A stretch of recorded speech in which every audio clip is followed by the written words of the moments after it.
Di sini saya akan melanjutkan materi selanjutnya, yaitu proses pengolahan data SIP. SIP adalah sistem informasi pendidikan. Sistem informasi ini berdasar konsepnya dipandang sebagai sistem pemrosesan data, karena inti dari SIP adalah data dan informasi yang dikumpulkan disebar kepada siapa saja yang memerlukan.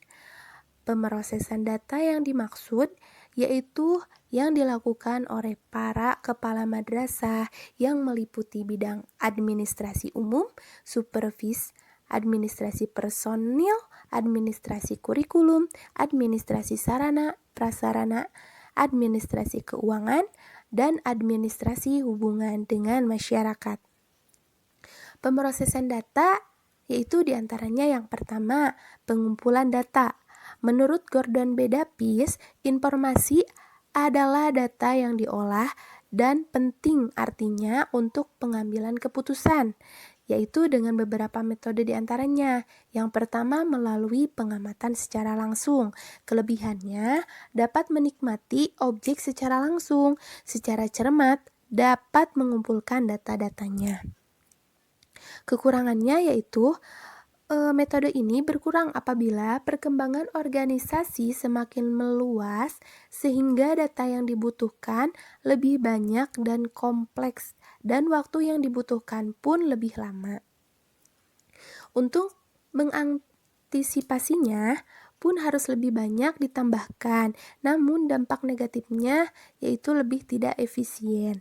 Keuntungan metode ini, data-data dikumpulkan akan lebih cermat karena pengamat sendiri yang mengumpulkannya. Yang kedua yaitu melalui wawancara. Keuntungannya yaitu dilakukan ke daerah yang luas. Maka dalam menentukan wakil untuk wawancara harus dipahamkan dalam masalah yang terkandung dalam wawancara. Yang ketiga, melalui perkiraan koresponden atau pembawa berita. Keuntungan metode ini adalah sangat mudah karena meliputi daerah yang sangat luas. Kerugiannya, data yang dikumpulkan kadang kurang teliti. Yang ketiga, yang keempat, melalui daftar pertanyaan.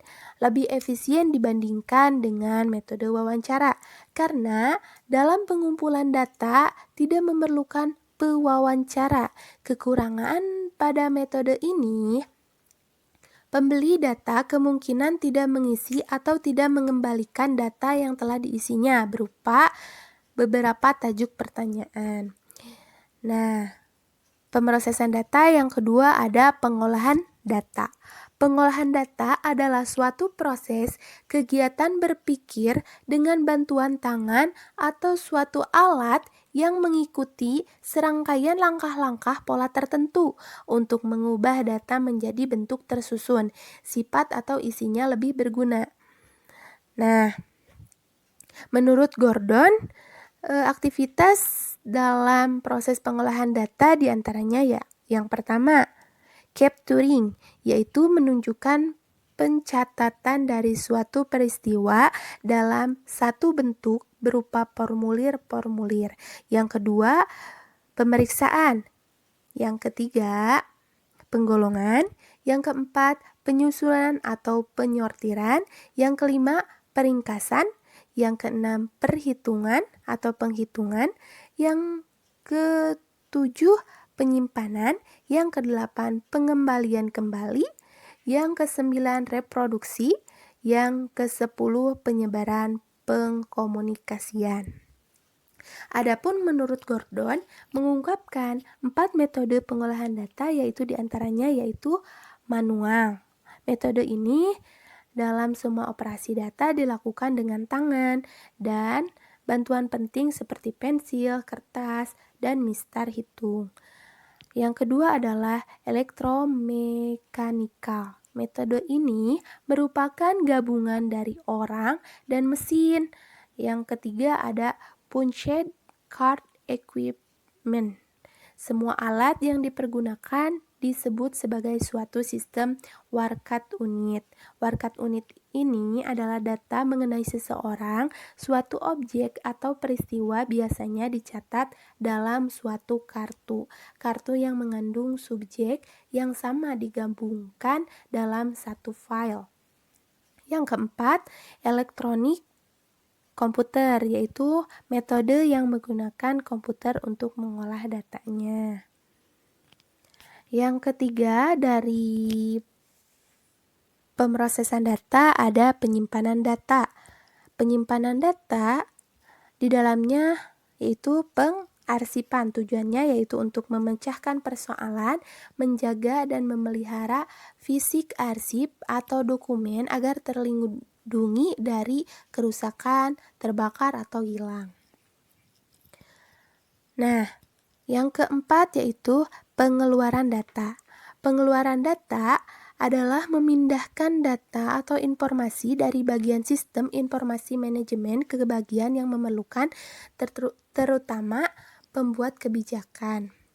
Data informasi yang dikeluarkan disesuaikan dengan kebutuhan.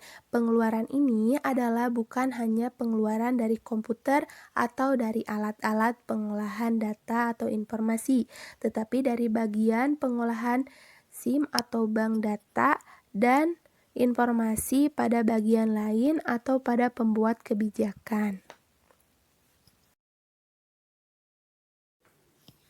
Selanjutnya yaitu materi perbandingan Indonesia dengan Amerika Serikat. Perbandingan kebijakan pendidikan Amerika Serikat dan Indonesia menyatakan bahwa sejak lama kebijakan pendidikan di Amerika Serikat menjadi tanggung jawab pemerintah negara bagian dan pemerintah daerah. Sarana adalah segala sesuatu yang dapat dipakai sebagai alat dalam mencapai maksud atau tujuan. Sarana seperti alat langsung untuk mencapai tujuan pendidikan, misalnya seperti ruang kelas, buku, perpustakaan, laboratorium, dan sebagainya. Sedangkan prasarana berarti alat tidak langsung ada untuk mencapai tujuan seperti lokasi, bangunan sekolah, dan lain-lainnya. Pendidikan Amerika Serikat mempunyai banyak fasilitas yang bisa membantu kegiatan belajar mereka seperti aplikasi Blackboard.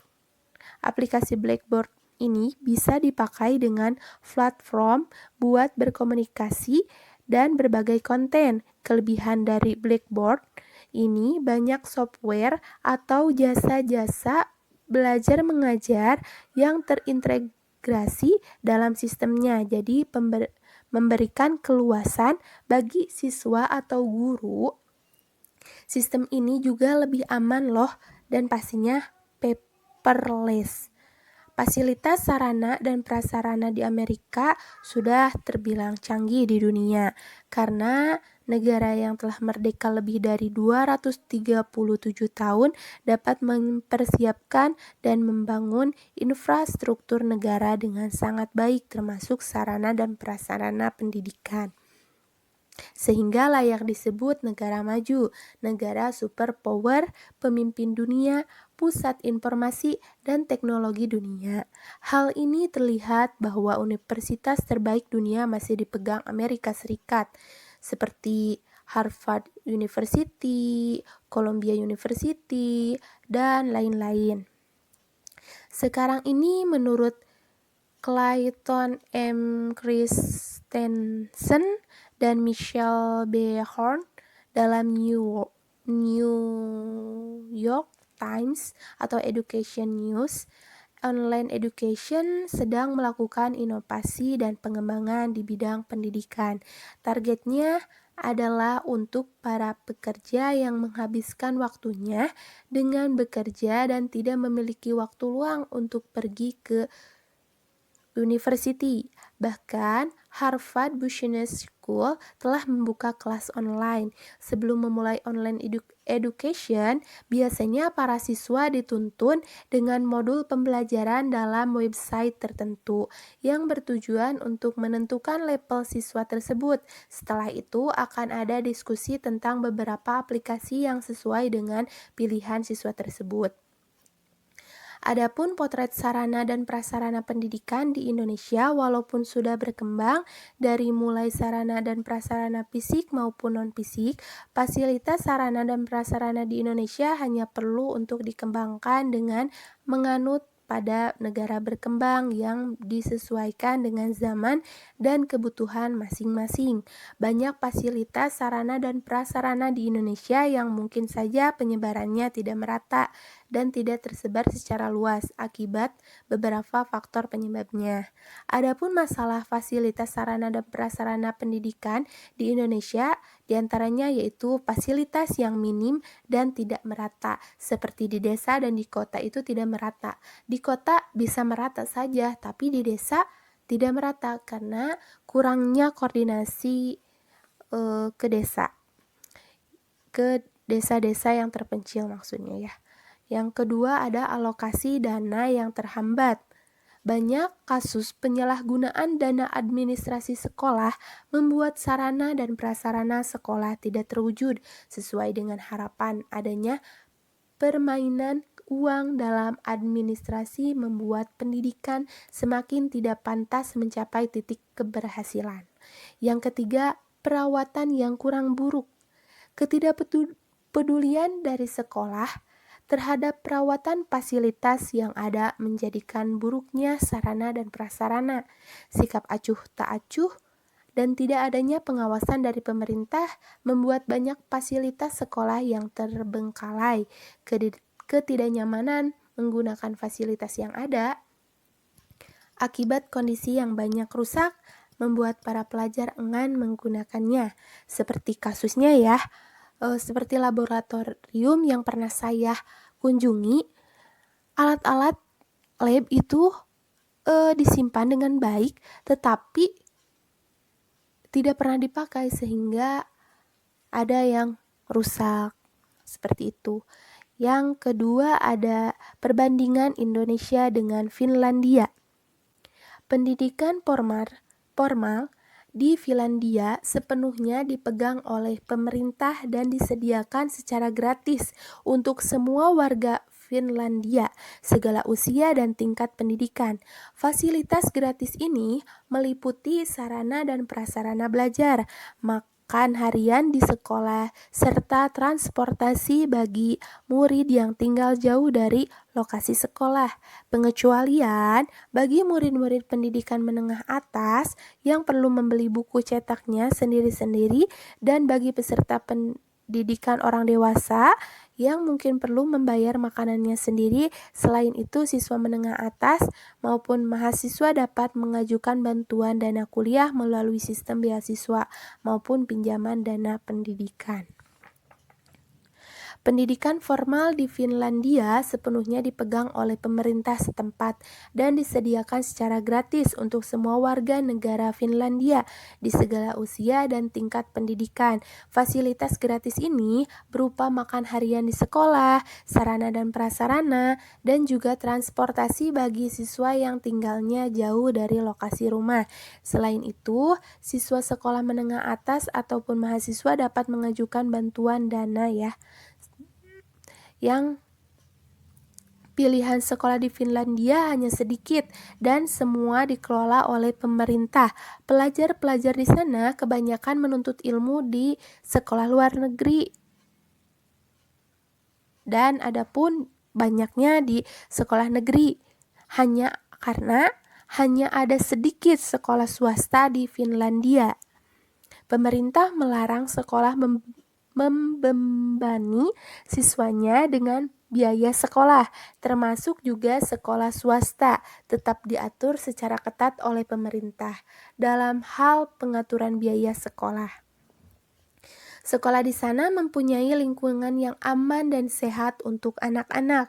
Pemerintah menawarkan semua anak makan gratis, akses mudah ke pelayanan kesehatan, konseling psikologis, bimbingan individual. Sedangkan yang terjadi di Indonesia adalah keberadaan sekolah atau lokasi pendidikan yang tidak merata.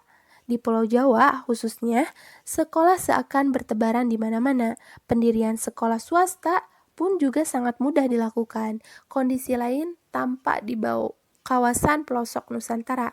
Anak-anak di wilayah terpencil harus rela menempuh perjalanan berjam-jam untuk dapat bersekolah, ditambah lagi dengan sulitnya akses menuju lokasi sekolah. Sarana prasarana pendidikan di Indonesia juga belum memadai, belum mampu mengimbangi teknologi canggih di luar negeri. Dan sekarang ini, semakin hari biaya pendidikan semakin mahal, apalagi orang tua yang ingin menyekolahkan anaknya ke sekolah unggulan atau favorit, harus merogoh kantong lebih dalam lagi untuk membiayainya. Terima kasih. Mungkin cukup sekian presentasi dari kelompok 9. Mohon maaf bila ada kesalahan. Wassalamualaikum warahmatullahi wabarakatuh.